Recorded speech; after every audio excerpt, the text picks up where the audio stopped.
The red lights flashed across the bridge of the Starwind.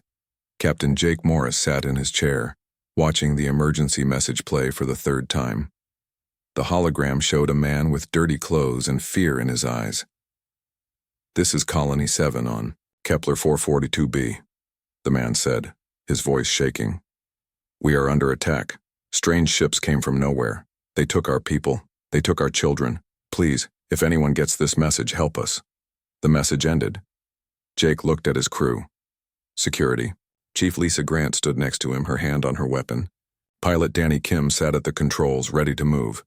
Engineer Kelly Brooks checked her scanner readings. "How long ago was this sent?" Jake asked. 18 hours, Kelly said. "The signal is weak. Something is blocking it." Jake made his choice. "Set course for Kepler 442b, full speed." The Starwind moved through space like a metal bird.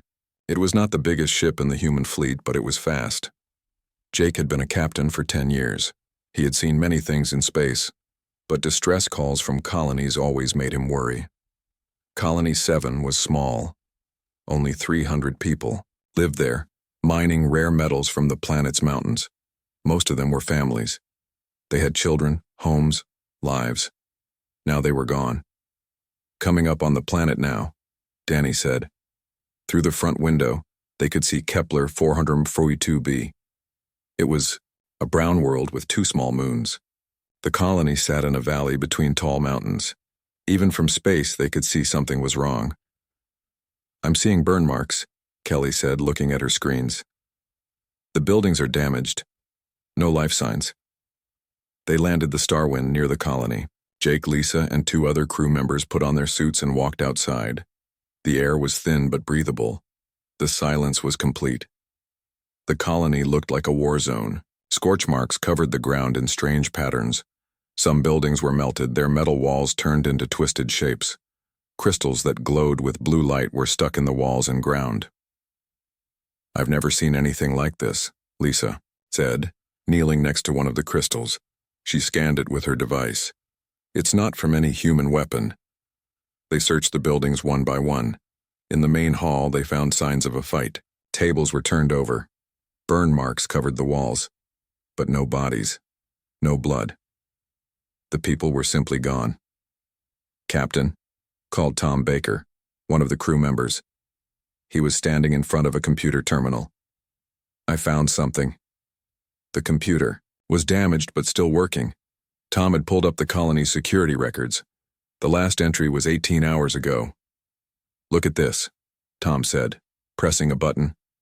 The screen showed the colony from above. Everything looked normal. Then, black shapes appeared in the sky. Ships, but not human ships. They were long and thin like metal snakes. They landed without making a sound. Creatures came out of the ships. They walked on 2 legs like humans, but they were taller and thinner. Their skin was covered in scales that changed color. They had long necks and faces like lizards. Their eyes glowed yellow in the dark. "Zephyrians," Lisa said quietly. "I've heard of them. They live in the outer systems. They're religious fanatics." On the screen, the aliens moved through the colony with purpose. They didn't destroy things for fun. They were looking for something specific. They went to the houses where families lived. They took people, but not everyone. They seemed to be choosing. "They're selecting," Jake said, watching the recording. "But what for?" The answer came from Kelly, who had been working on the colony's communication system. "I've been listening to radio signals in the area," she said. "The Zephyrians are still broadcasting. They're not trying to hide." She played the alien voices through the ship's speakers. The language was harsh and full of hissing sounds, but the ship's computer could translate most of it. "Great Vex then speaks," the translation said. "The chosen ones have been taken. The pure energy flows strong in the young female. She will be the first offering to the eternal flames." "Young female," Jake repeated. He thought about the colony. Records. "Kelly, check the colonist files. Who was the youngest girl living here?"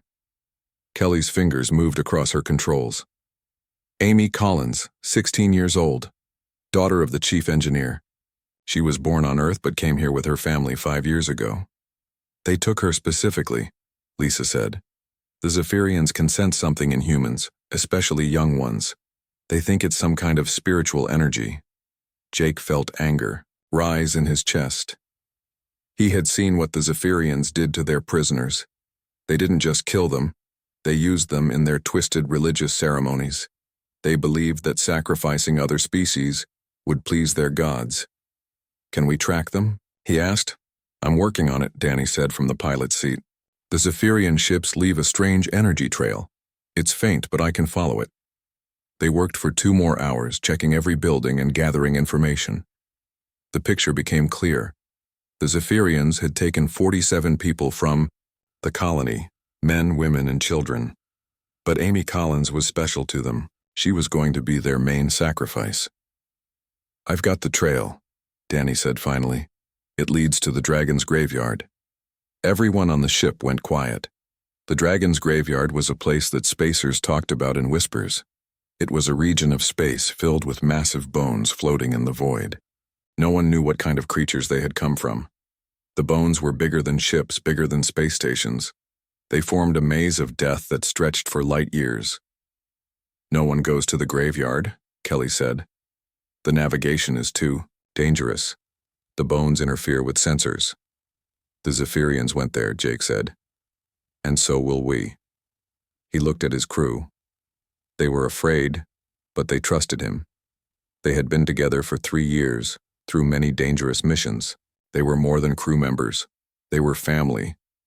"Amy Collins is 16 years old," he said. "She's scared and alone, surrounded by aliens who want to kill her. We're going to bring her home. We're going to bring them all home." The star wind lifted off from the colony. Behind them, the empty buildings stood like tombstones. Ahead of them lay the Dragon's Graveyard, a place of mystery and danger. But somewhere in that maze of ancient bones, a human girl was waiting for rescue. Jake. Morris had made a promise. He intended to keep it. The Dragon's Graveyard was unlike anything the crew had seen before. Massive bones floated in the darkness of space like the remains of ancient gods. Some were as long as city blocks. Others were curved like the ribs of impossibly large creatures. They drifted slowly, turning in the void with no sound. "My sensors are going crazy," Kelly said, staring at her screens. "The bones are made of some kind of metal I've never seen. They're interfering with everything." Danny struggled with the controls. "Navigation is almost impossible. These things are everywhere. One wrong move and we'll crash into a skull the size of a moon." Jake watched through the front window as they moved deeper into the graveyard. The bones seemed to go on forever. What kind of creatures had been this large? What had killed them all? The questions made him uncomfortable, but he pushed them aside. Amy Collins was somewhere in this maze of death. "There," Lisa pointed ahead. "I see lights." In the distance, attached to the largest skull they had seen, was a structure. It looked like a space station, but it was built into the bone itself. Lights moved along its surface like veins carrying blood.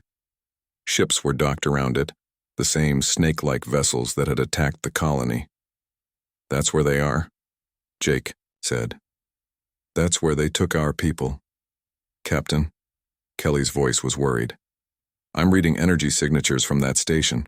Big ones. Whatever they're doing in there, it's using a lot of power." Jake felt his stomach tighten. The Zephyrians were preparing for their ritual. They might already be too late. Inside the bone station, Amy Collins sat in a small cell with metal bars. Her hands were tied behind her back. The walls around her were covered in strange pictures carved into the bone. They showed tall figures, with wings, and smaller figures bowing before them. Some of the smaller figures looked almost human. She had been on the station for 6 hours. The Zephyrians had separated her from the other colonists as soon as they arrived. They treated her differently, with a mixture of fear and respect that she didn't understand. The alien priest, Vexthon, had visited her twice. He was taller than the others, with scales that shifted from green to gold. His yellow eyes never left her face when he spoke. "You are special, young human," he had said in broken English. "Your energy burns bright. The eternal flames will be pleased with your sacrifice." Amy tried not to show her fear. "My friends will come for me," she had said. "Humans don't abandon each other." Vexathon had laughed, a sound like metal scraping against stone. No one comes to the sacred graveyard. This place is forbidden to all but the faithful. Now Amy studied the carvings on her cell walls. The pictures told a story, but she couldn't understand it. The winged figures appeared over and over, sometimes fighting, sometimes protecting the smaller beings. In one picture, a winged creature bowed its great head to a human-like figure. The carving looked very old. Footsteps echoed in the corridor. 2 Zephyrian guards appeared outside her cell. Their scales were dark blue, and they carried weapons that hummed with energy. "Time," one of them hissed. "The ritual begins." They opened the cell and pulled Amy to her feet. Her legs were weak from sitting, but she forced herself to walk. They led her through corridors carved from the inside of the great skull. The walls curved around them, like they were walking through the throat of a giant beast. Other corridors branched off in all directions. Amy could hear voices coming from some of them, human voices. Her heart jumped. The other colonists were still alive. "Mom! Dad!" she called out, hoping they could hear her. One of the guards hit her with the back of his hand. "Silence. You will not disturb the sacred preparation." They came to a large chamber at the center of the station. Amy gasped when she saw it. The room was enormous, carved from the inside of the skull itself. The walls were covered in more pictures, but these were different. They glowed with a soft blue light, as if they were alive. In the center of the room was a platform made of black stone. On top of it was an altar, also carved from bone. Around the altar stood dozens of Zephyrians in ceremonial robes. They chanted, in their harsh language, their voices echoing off the curved walls. Vex then stood behind the altar. In his hands was a knife that seemed to be made of the same glowing crystal they had found at the colony. When he saw Amy, he raised the knife above his head. The other Zephyrians chanted louder. "Behold," Vex then called out, "the chosen offering comes before the eternal flames. Her pure energy will awaken those who sleep in the sacred bones." Amy looked around the chamber desperately. The glowing pictures on the walls seemed to move in the flickering light. She could see more clearly now what they showed. The winged creatures were not just any aliens. They were dragons, massive beings with intelligent eyes and graceful forms. And the smaller figures were definitely human. But the Zephyrians were not looking at the pictures correctly. In the carvings, the humans and dragons were not enemies. They were allies, partners. The dragons protected the humans, and the humans helped the dragons. It was a story of friendship, not conquest. "You're wrong," Amy said suddenly. Her voice carried across the chamber and the chanting stopped. Vex then stared at her. "What did you say?" "You're reading the pictures wrong," Amy said, her fear giving way to anger. "The dragons and humans weren't enemies. They were friends. The dragons protected us." Several Zephyrians hissed in displeasure. Vexthon's scales darkened to deep red. "Foolish child," he said. "You know nothing of the sacred mysteries. The eternal flames demand sacrifice. They demand blood. Only then will they rise to grant us power." "They're not your gods," Amy said. "They never were." Vexthon raised the knife higher. "Enough. The ritual will proceed." Meanwhile, outside the station, the Starwind moved carefully through the floating bones. Jake and his team had put on their spacesuits and were preparing to board the alien structure. "I found an airlock," Lisa said, studying the station through her rifle scope. "It's on the lower section, hidden behind what looks like a rib bone." "Security?" Jake asked. "Light. They're not expecting visitors. Danny would stay with the ship, ready to provide cover or escape if needed. Jake, Lisa, Kelly, and Tom would board the station and find the prisoners." "Remember," Jake said as they prepared to leave, "we get our people and we get out. This place feels wrong." As they moved toward the station, none of them noticed that the great skull around the structure had begun to glow very faintly, as if something deep inside it was slowly waking up. Jake and his team moved through the airlock without making a sound. The inside of the station was warm and humid, like a jungle. The air smelled strange, like copper and old flowers. Emergency lights cast red shadows on the curved walls. "This way." Lisa whispered, checking her scanner. I'm picking up human life signs deeper in the structure. They moved through corridors that twisted like the inside of a seashell. The walls were covered in the same glowing pictures Amy had seen, but Jake's team had no time to study them. Somewhere ahead, their people were in danger. In the ritual chamber, Vexthon held the crystal knife above Amy's head. She lay on the bone altar, her hands still tied. The other Zephyrians chanted louder, their voices rising and falling like waves. Great eternal flames, Vexthon called out.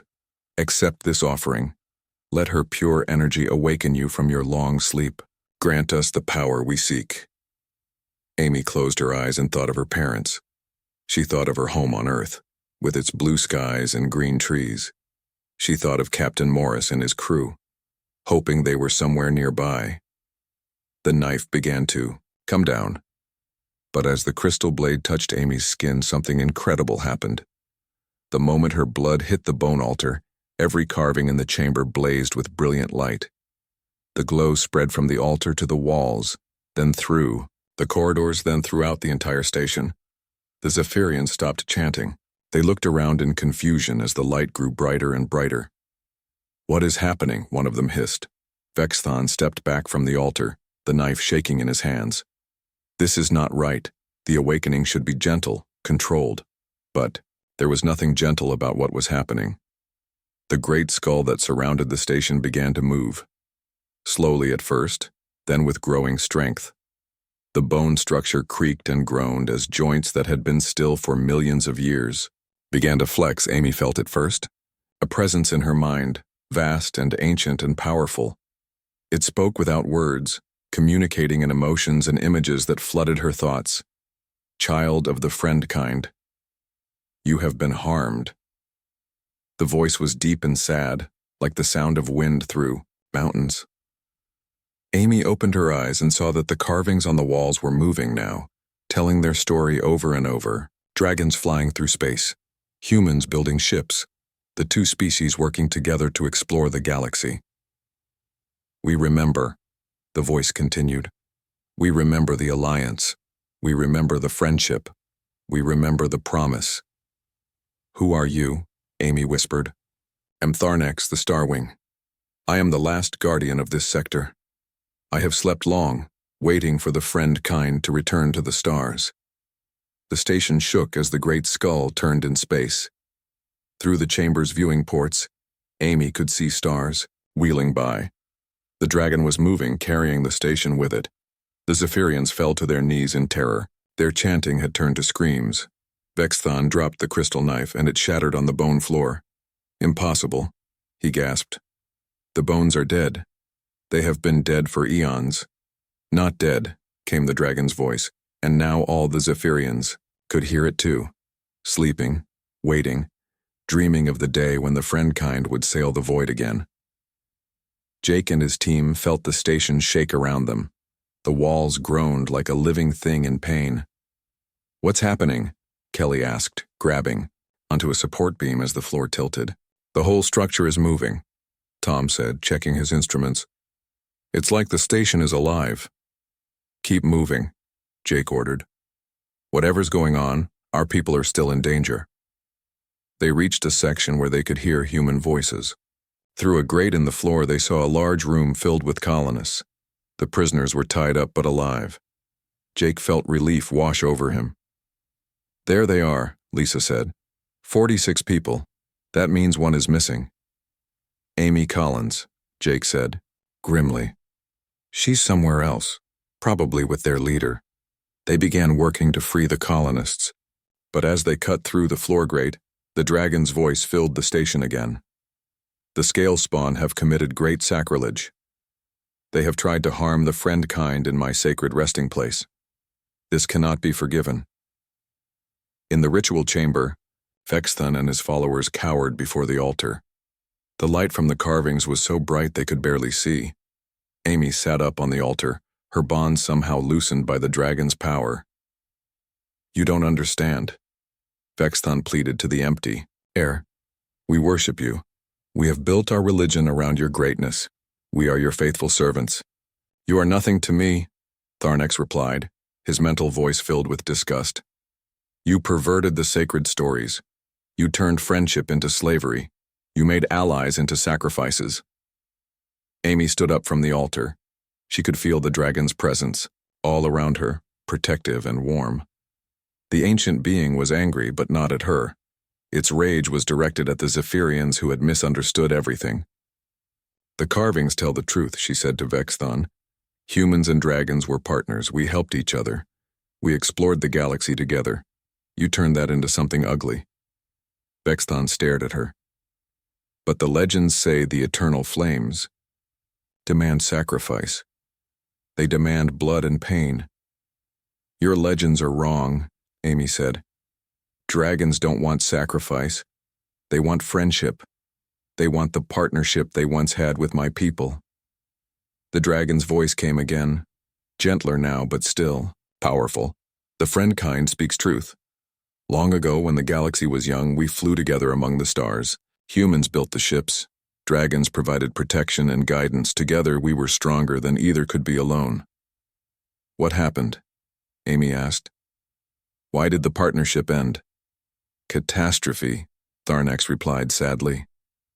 A great war came to the galaxy, an enemy from beyond the rim of known space. We dragons fought to give the friend kind time to escape.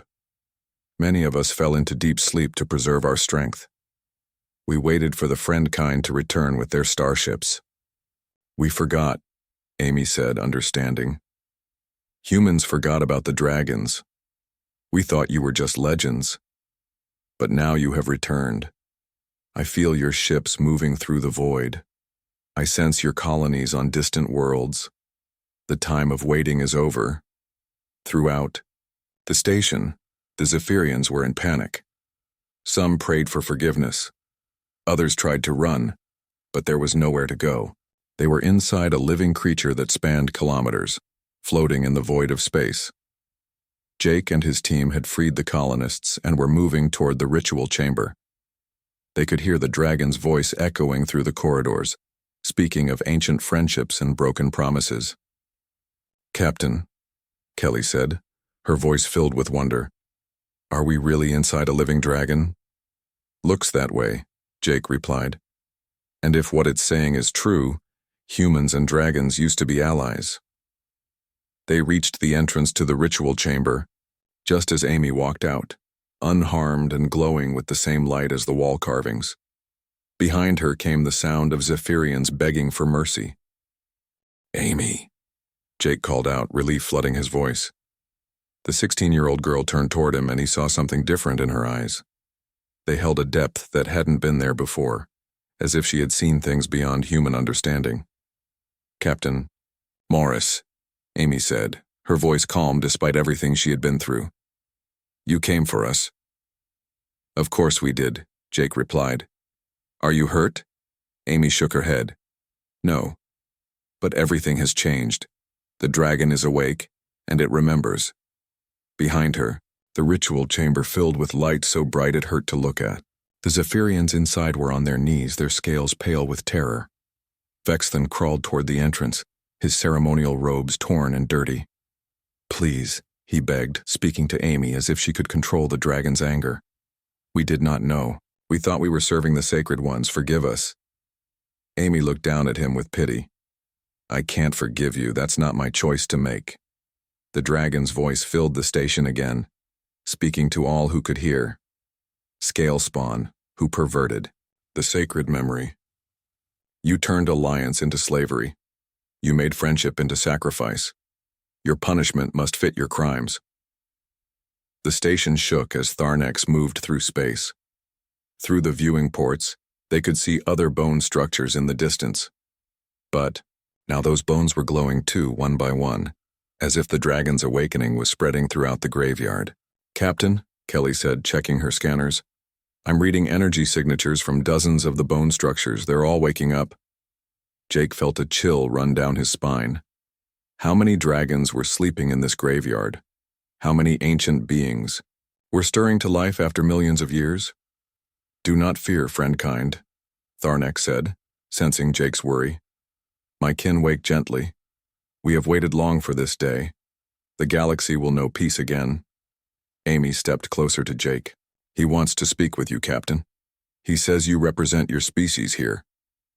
Jake looked around at his crew, then at the freed colonists who were gathering in the corridor. 47 human lives had been saved, but he sensed that something much larger was happening. This wasn't just a rescue mission anymore. This was a moment that would change the future of humanity. I'm listening, Jake said aloud. The dragon's presence filled his mind, vast and patient and incredibly old. Images flowed through Jake's thoughts. He saw the galaxy as it once was, filled with ships carrying both humans and dragons. He saw worlds where the two species lived and worked together. He saw the great war that had torn it all apart. Your people have grown strong during our sleep, Tharnex said. You have built many ships, you have claimed many worlds, but you have forgotten the old ways. You have forgotten that you were never meant to sail the void alone. We didn't forget on purpose, Jake replied. We thought dragons were myths, stories from old Earth. Stories preserve truth even when memory fails. Now the time of separation ends, but first justice must be done. The dragon turned his attention back to the Zephyrians. Vexthon and his followers huddled together in the ritual chamber, waiting for their fate. You have weapons that can destroy worlds. You have ships that can travel between stars. You use these gifts to spread fear and death. This cannot continue. The light from the wall carvings grew brighter. It flowed through the station like water, touching every Zephyrian vessel docked to the structure. As the light touched each ship, the vessels went dark. Their engines stopped, their weapons powered down. What are you doing to them? Amy asked. I am taking away their ability to harm others. Their ships will still fly, but slowly. Their weapons will not fire. They can return to their worlds, but they cannot make war. Vexthon let out a wail of despair. You have destroyed us. Without our ships, without our weapons, we are nothing. You are what you choose to be, Tharnex replied. You can choose to build instead of destroy. You can choose to create instead of conquer. The choice is yours. Jake watched the dragon's judgment with amazement. It was harsh but fair. The Zephyrians were not being destroyed, but they were being forced to change. They could no longer spread their violent religion across the galaxy. What about us? Jake asked. What happens to humanity now? Amy answered before the dragon could speak. We're going home, Captain, but not all of us. Jake looked at her with confusion. What do you mean? Tharnex needs someone to speak for him. Someone to help other humans understand that the dragons have returned. Someone to rebuild the old alliance. Amy, you're 16 years old. You can't. I can, Amy interrupted. And I want to. I've seen what we used to be, Captain. Humans and dragons working together. We were amazing. We can be amazing again. Jake felt torn. Amy was just a child, but she had been changed by her contact with the ancient dragon. She had a purpose now that went beyond her years. The young friend kind speaks wisdom, Tharnex said. She will be the first dragon speaker in many turnings of the galaxy. Through her, my kin and yours will learn to trust again. What about her parents? Jake asked. Her family? Amy smiled. They'll understand. Mom and Dad always taught me to help others when I could. This is how I can help everyone. The station began to move again, carrying them out of the dragon's graveyard. Behind them, more bone structures were awakening. The galaxy was about to discover that its most ancient protectors had returned. Captain, Danny's voice came through the radio. You need to see this. There are dragons everywhere. Hundreds of them. They're all waking up. Through the viewing ports, Jake could see the truth of Danny's words.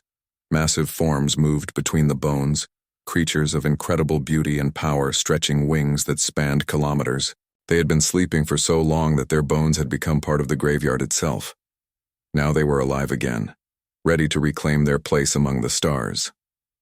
The awakening spreads, Tharnex explained. Soon, every sector of the galaxy will know that the dragons have returned.